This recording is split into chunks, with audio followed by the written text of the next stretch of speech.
പ്രിയപ്പെട്ട വിദ്യാർത്ഥികളെ നമസ്കാരം.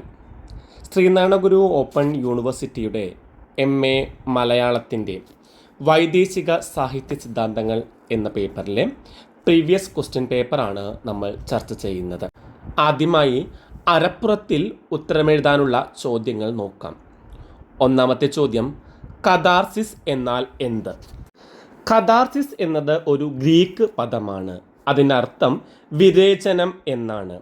2000-ലധികം വർഷങ്ങൾക്ക് മുമ്പാണ് ഗ്രീക്ക് തത്വചിന്തകനായ അരിസ്റ്റോട്ടിലാണ് ഈ പദം പ്രയോഗിച്ചത്. ഈ പദത്തിൻ്റെ അർത്ഥം വിരേചനം എന്നാണ്. ദുരന്ത നാടകത്തിൻ്റെ പ്രയോജനത്തെക്കുറിച്ച് ചർച്ച ചെയ്യുന്ന വേളയിലാണ് കഥാർസിസ് എന്ന പദം പ്രയോഗിച്ചത്.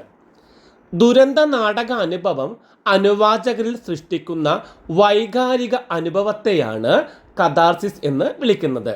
ദുരന്ത നാടക അനുഭവം അനുവാചകരിൽ സൃഷ്ടിക്കുന്ന വൈകാരിക അനുഭവം. കവിത വികാരങ്ങളെ ഇളക്കുന്നുവെന്ന പ്ലേറ്റോയുടെ വാദത്തിനുള്ള മറുപടിയായിരുന്നു കഥാർസിസ്. പൊയറ്റിക്സിൻ്റെ 8-ാം അധ്യായത്തിലാണ് അരിസ്റ്റോട്ടിൽ ഈ പദം പ്രയോഗിച്ചിട്ടുള്ളത്. ദുരന്ത നാടകം വീക്ഷിക്കുന്നതിലൂടെ തീവ്രമായ മാനസിക സംഘർഷവും വികാര വിക്ഷോഭവും നിർമ്മാർജ്ജനം ചെയ്യാൻ കഴിയുമെന്ന് സ്ഥാപിക്കുന്നതിനായിട്ടാണ് ഈ പദം ഉപയോഗിച്ചത്.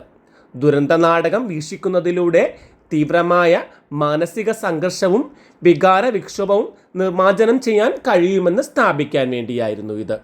മാനസിക സംഘർഷം അടക്കി വെക്കാതെ പുറംതള്ളുകയാണെങ്കിൽ ഒരുതരം മാനസിക സംതൃപ്തി അനുഭവവേദ്യമാകും എന്നതായിരുന്നു അതിൻ്റെ സാരം. അരിസ്റ്റോട്ടിൽ ഉപദേശിച്ച കഥാർസിസിൻ്റെ ലക്ഷ്യം ആത്യന്തികമായി മനുഷ്യ മനസ്സിൻ്റെ സമീകരണമായിരുന്നു. വ്യത്യസ്തമായ വ്യാഖ്യാനങ്ങൾ കഥാർസിസിന് ഉണ്ടായിട്ടുണ്ട്. വൈദ്യശാസ്ത്രപരവും മതപരവും ധാർമ്മികവും ട്രാജഡിയുടെ വൈകാരിക ഫലം എന്നിങ്ങനെ പല വിധത്തിലുള്ള വ്യാഖ്യാനങ്ങളാണ് കഥാർസിസിന് പിന്നീട് ഉണ്ടായിട്ടുള്ളത്. രണ്ടാമത്തെ ചോദ്യം, നെഗ്രിറ്റ്യൂഡ് എന്ന പദം കൊണ്ട് വിവക്ഷിക്കുന്നതെന്ത്? നെഗ്രെ എന്ന ഫ്രഞ്ച് പദത്തിൽ നിന്നാണ് നെഗ്രിറ്റ്യൂഡ് എന്ന പദത്തിൻ്റെ ഉൽപ്പത്തി. നെഗ്രെ എന്ന ഫ്രഞ്ച് പദത്തിൽ നിന്ന് 1930 മുതൽ 1960-കൾ വരെ നീണ്ടു നിൽക്കുന്ന കറുത്തവരുടെ സാഹിത്യ പ്രസ്ഥാനത്തെയും കലാ സമീപനങ്ങളെയുമാണ് നെഗ്രിറ്റ്യൂഡ് എന്ന പദം കൊണ്ട് അർത്ഥമാക്കുന്നത്. 1930 മുതൽ 60 വരെ നീണ്ടു നിൽക്കുന്ന കറുത്തവരുടെ സാഹിത്യ പ്രസ്ഥാനത്തെയും കലാ സമീപനങ്ങളെയുമാണ് നെഗ്രിറ്റ്യൂഡ് എന്ന പദം കൊണ്ട് അർത്ഥമാക്കുന്നത്. പാരീസിലാണ് ഈ പ്രസ്ഥാനം ആരംഭിച്ചത് എന്ന് പറയാം. കൊളോണിയൽ ഭരണത്തിന് കീഴിലായിരുന്ന ആഫ്രിക്കയിലെയും കരീബിയയിലെയും പ്രവാസികളായ സാഹിത്യകാരന്മാർ പാരീസിൽ വെച്ച് ഇത് രൂപീകരിച്ചു. കൊളോണിയലിസത്തിനും വർണ്ണവിവേചനത്തിനും വിധേയമായ കറുത്തവരുടെ സ്വത്വബോധത്തെയാണ് ഈ പ്രസ്ഥാനം പ്രതിനിധീകരിക്കുന്നത്. കൊളോണിയലിസത്തിനും വർണ്ണവിവേചനത്തിനും വിധേയരായ കറുത്തവരുടെ സ്വത്വബോധമാണ് ഈ പ്രസ്ഥാനം പ്രതിനിധീകരിക്കുന്നത്. നീഗ്രോ എന്ന് വിളിച്ച് അപമാനിക്കുന്നതിനുള്ള പ്രതികരണമായിരുന്നു നെഗ്രിറ്റ്യൂഡ് എന്ന ആശയം. നീഗ്രോ എന്ന് വിളിച്ച് അപമാനിക്കുന്നതിനെതിരെയുള്ള ഒരു പ്രതിഷേധമായിരുന്നു, അല്ലെങ്കിൽ ഒരു പ്രതികരണമായിരുന്നു നെഗ്രിറ്റ്യൂഡ്. ഈ പദം ആദ്യമായി ഉപയോഗിച്ചത് സിസയറാണ്.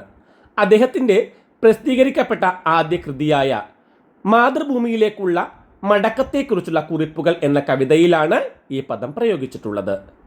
പ്രതിരോധത്തിൻ്റെ ഒരു തന്ത്രം എന്ന നിലയിലായിരുന്നു ഇതിൻ്റെ പ്രയോഗം. ആഫ്രിക്കൻ സംസ്കാരം പ്രാകൃതമാണെന്ന കാഴ്ചപ്പാടിനുള്ള വെല്ലുവിളികളായിരുന്നു സിസയറിൻ്റെ രചനകൾ എന്ന് പറയാം. നെഗ്രിറ്റ്യൂഡ് പ്രസ്ഥാനത്തിൻ്റെ ചരിത്രം ആഫ്രിക്കയുടെ രാഷ്ട്രീയ ചരിത്രം കൂടിയാണ്. കൊളോണിയൽ ശക്തികളെ മനുഷ്യാവകാശങ്ങളുടെ മുൾമുനയിൽ നിർത്തിക്കൊണ്ട് വിചാരണ ചെയ്യുന്ന നോവലുകളും ആ കാലഘട്ടത്തിൽ ഉണ്ടായി. കൊളോണിയൽ ശക്തികൾക്കെതിരെയുള്ള ഈ പ്രസ്ഥാനം കറുത്തവരുടെ ആത്മവിശ്വാസത്തെ വർദ്ധിപ്പിച്ചു. ഒരു രാഷ്ട്രീയ സാമൂഹ്യ പ്രസ്ഥാനം എന്ന നിലയിൽ ഇതിന് വലിയ പ്രസക്തിയുണ്ട്. പിൽക്കാലത്തുണ്ടായ പല രാഷ്ട്രീയ മുന്നേറ്റങ്ങൾക്കും ഇത് പ്രചോദനമായി. കറുത്തവൻ്റെ അഭിമാനബോധത്തിൻ്റെ മേൽവിലാസമായി നെഗ്രിറ്റ്യൂഡ് പ്രസ്ഥാനം മാറി. കറുത്തവൻ്റെ അഭിമാനബോധത്തിൻ്റെ മേൽവിലാസമായിരുന്നു ഈ പ്രസ്ഥാനം. കറുത്തവൻ്റെ ഉയർത്തെഴുന്നേൽപ്പ് ലക്ഷ്യമാക്കുന്ന ഏതെഴുത്തും ഇതിൻ്റെ പരിധിയിൽപ്പെടുന്നു. കറുത്തവൻ്റെ ഉയർത്തെഴുന്നേൽപ്പ് ലക്ഷ്യമാക്കുന്ന ഏതെഴുത്തും നെഗ്രിറ്റ്യൂഡിൻ്റെ പരിധിയിൽ വരുന്നവയാണ്. മൂന്നാമത്തെ ചോദ്യം, ഗ്രാൻഡ് സ്റ്റൈൽ അല്ലെങ്കിൽ വിശിഷ്ട ശൈലി എന്ന സങ്കല്പനം വ്യക്തമാക്കുക. ക്ലാസിക്കൽ ലാറ്റിൻ, ഫ്രഞ്ച് ഭാഷകൾക്കെതിരെ പ്രാദേശിക ഭാഷയുടെ സവിശേഷതകൾക്ക് പ്രാധാന്യം കൊടുത്ത വിമർശകനായിരുന്നു ഡാൻറ്റെ. ക്ലാസിക്കൽ ലാറ്റിൻ, ഫ്രഞ്ച് ഭാഷകൾക്കെതിരെ പ്രാദേശിക ഭാഷയുടെ സവിശേഷതകൾക്ക് പ്രാധാന്യം കൊടുത്ത വ്യക്തിയാണ് ഡാൻറ്റെ. പ്രാദേശിക ഭാഷകളുടെ അവകാശവാദങ്ങളെ പിന്തുണച്ച ആദ്യത്തെ വിമർശകനാണ് അദ്ദേഹം. മഹാനായ കവിയുടെ മികച്ച ചിന്തകൾ പ്രകടിപ്പിക്കാൻ അനുയോജ്യമായ ഭാഷയാകണം കവിതയുടെ ഭാഷ എന്ന് അദ്ദേഹം പറയുന്നു. മഹാനായ കവിയുടെ മികച്ച ചിന്തകൾ പ്രകടിപ്പിക്കാൻ അനുയോജ്യമായ ഭാഷയായിരിക്കണം കവിതയിലെ ഭാഷ. കവിതയുടെ ഭാഷ ഉചിതവും ഉന്നതവും ശ്രേഷ്ഠവുമായിരിക്കണം. അത് സംസ്കാരത്തിൻ്റെ ഭാഷയായിരിക്കണം. കവിതയിലെ ഭാഷ ഉചിതവും ഉന്നതവും ശ്രേഷ്ഠവുമായിരിക്കണം. അത് സംസ്കാരത്തിൻ്റെ ഭാഷയായിരിക്കണം. ഡാൻറ്റെയുടെ അഭിപ്രായത്തിൽ ഗ്രാൻഡ് ശൈലി ഒരു മഹത്തായ ഉള്ളടക്കത്തെ അവതരിപ്പിക്കണം. ഡാൻറ്റെയുടെ അഭിപ്രായത്തിൽ ഗ്രാൻഡ് ശൈലി ഒരു മഹത്തായ ഉള്ളടക്കത്തെ അവതരിപ്പിക്കണം. കാരണം ഉള്ളടക്കത്തിൻ്റെ മികവിനെ ആശ്രയിച്ചാണ് ശൈലി രൂപപ്പെടുന്നത്. ഉള്ളടക്കത്തിൻ്റെ മികവിനെ ആശ്രയിച്ചിട്ടാണ് ശൈലി രൂപം കൊള്ളുന്നത്. ഡാൻറ്റെയെ സംബന്ധിച്ച് കൃതിയിലെ ഓരോ വാക്കും എഴുത്തുകാരൻ്റെ വ്യക്തിത്വത്തെ ആശ്രയിച്ചാണ് നിലകൊള്ളുന്നത്. വാക്കുകളെ തിരഞ്ഞെടുക്കുമ്പോൾ സൂക്ഷ്മത പാലിക്കണം. ഓരോ വാക്കും സൂക്ഷിച്ച് പ്രയോഗിക്കണം. വാക്കുകൾ തിരഞ്ഞെടുക്കുമ്പോൾ സൂക്ഷ്മത പാലിക്കണം. ഓരോ വാക്കും സൂക്ഷിച്ചായിരിക്കണം പ്രയോഗിക്കേണ്ടത്. കവിതയുടെ ഘടനയിൽ വാക്കുകൾക്ക് പ്രത്യേക സ്ഥാനമാണ് ഉള്ളത്. വാക്കുകളെ തിരഞ്ഞെടുപ്പ് വിശിഷ്ട ശൈലി രൂപപ്പെടുന്നതിൽ നിർണായകമായ പങ്കുവഹിക്കുന്നുണ്ട്. പ്രാദേശിക ഭാഷയിലൂടെ മഹത്തായ ശൈലി രൂപപ്പെടുത്താൻ കഴിയുമെന്ന് അദ്ദേഹം പറയുന്നു. ബാലിശവും കൃത്രിമവും പരുഷവുമായ വാക്കുകളെ കവി ഉപയോഗിക്കാൻ പാടില്ല. പ്രാദേശിക ഭാഷയിലൂടെ മഹത്തായ ശൈലികളെ രൂപപ്പെടുത്താൻ കഴിയും. ബാലിശവും കൃത്രിമവും പരുഷവുമായ വാക്കുകളെ കവി ഉപയോഗിക്കാൻ പാടില്ല. വാക്കുകളുടെ തിരഞ്ഞെടുപ്പ് സ്വാഭാവികമായിരിക്കണം. അവിടെ പാണ്ഡിത്യ പ്രകടനം പാടില്ല. വാക്കുകൾ തിരഞ്ഞെടുക്കുന്നത് സ്വാഭാവികമായിരിക്കണം. അവിടെ പാണ്ഡിത്യ പ്രകടനമല്ല വേണ്ടത്. അലങ്കരിക്കപ്പെട്ട വാക്കുകൾ ഉപേക്ഷിക്കാം. തൻ്റെ പാണ്ഡിത്യം പ്രകടിപ്പിക്കാൻ കഴിയുന്ന വിധത്തിലുള്ള ആലങ്കാരിക പദങ്ങൾ പ്രയോഗിച്ചാൽ മഹത്തായ ശൈലി രൂപപ്പെടുത്തിയെടുക്കാൻ കഴിയുകയില്ല. പാണ്ഡിത്യമല്ല, സ്വാഭാവികമായ ജ്ഞാനമാണ് വാക്കുകളെ തിരഞ്ഞെടുക്കാൻ സഹായിക്കേണ്ടത്. നാലാമത്തെ ചോദ്യം, കല ക്രൈസ്തവമായിരിക്കണമെന്ന് ടോൾസ്റ്റോയ് പറയുന്നതിൻ്റെ സാങ്കത്യം പരിശോധിക്കുക. സ്വന്തം കലാസൃഷ്ടി പോലെ സംഭവബഹുലമായ സ്വകാര്യ ജീവിതം കൊണ്ട് നമ്മെ അത്ഭുതപ്പെടുത്തിയ പ്രതിഭാശാലിയാണ് ടോൾസ്റ്റോയ്. ജീവിതം തന്നെ സങ്കീർണമായ കലാസൃഷ്ടിയാക്കി മാറ്റിയ ടോൾസ്റ്റോയ് തൻ്റെ സ്വതന്ത്രമായ സാഹിത്യ വീക്ഷണങ്ങൾ അവതരിപ്പിച്ചത് എന്താണ് കല, വാട്ട് ഈസ് ആർട്ട് എന്ന കൃതിയിലാണ്.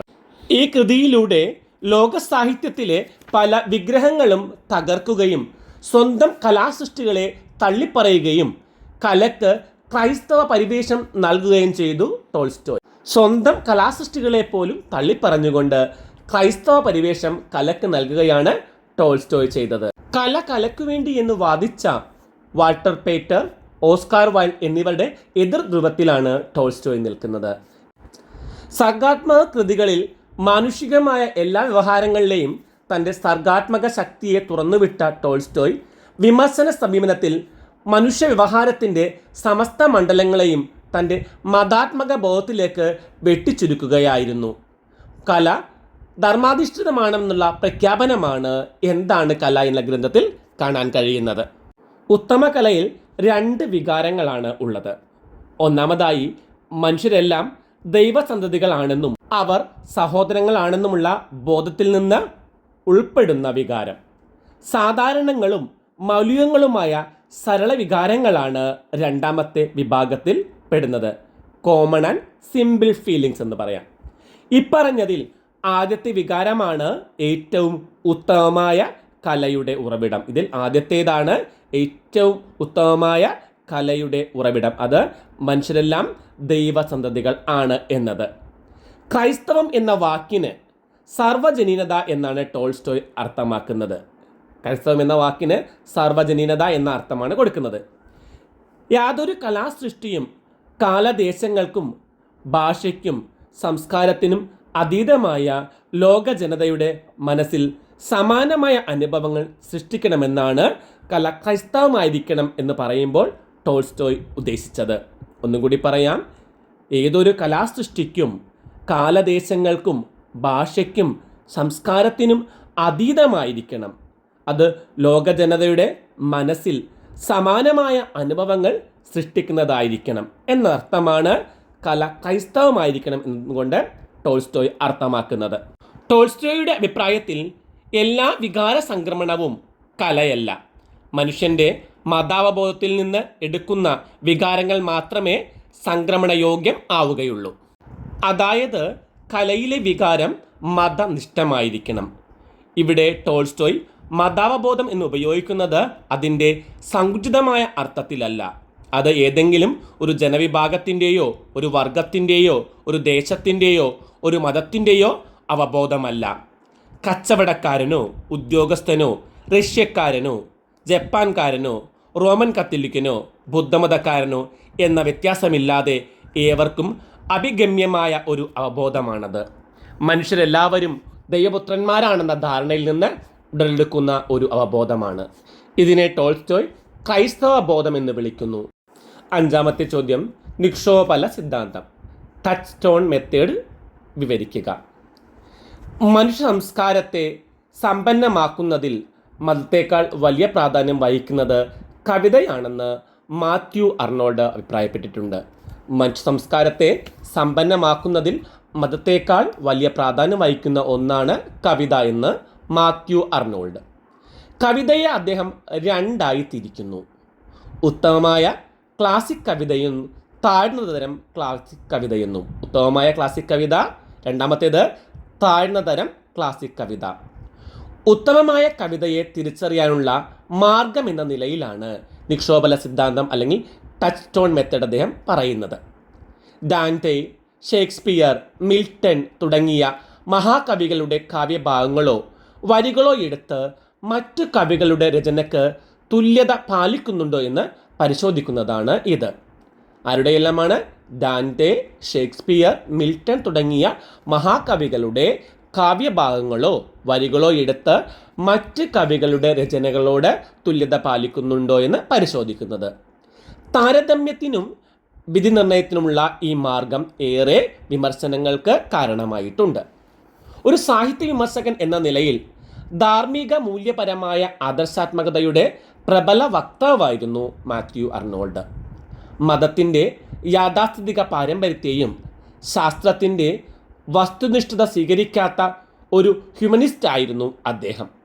മനുഷ്യരിൽ ഉത്കൃഷ്ടമായ സത്തയുള്ളവരും അതില്ലാത്തവരും ഉണ്ട് എന്ന് അദ്ദേഹം വിശ്വസിക്കുന്നു. സംഘടിത മതത്തിൻ്റെ ആചാരാനുഷ്ഠാന വിധികളുമായി അദ്ദേഹം ഒരിക്കലും പൊരുത്തപ്പെട്ടിരുന്നില്ല. വളരെ പ്രധാനപ്പെട്ട ചില ചോദ്യങ്ങളാണ് നമ്മൾ ഇന്ന് ചർച്ച ചെയ്തത്. അടുത്ത ക്ലാസ്സിൽ കൂടുതൽ ചോദ്യങ്ങളും ഉത്തരങ്ങളുമായി നമുക്ക് കാണാം.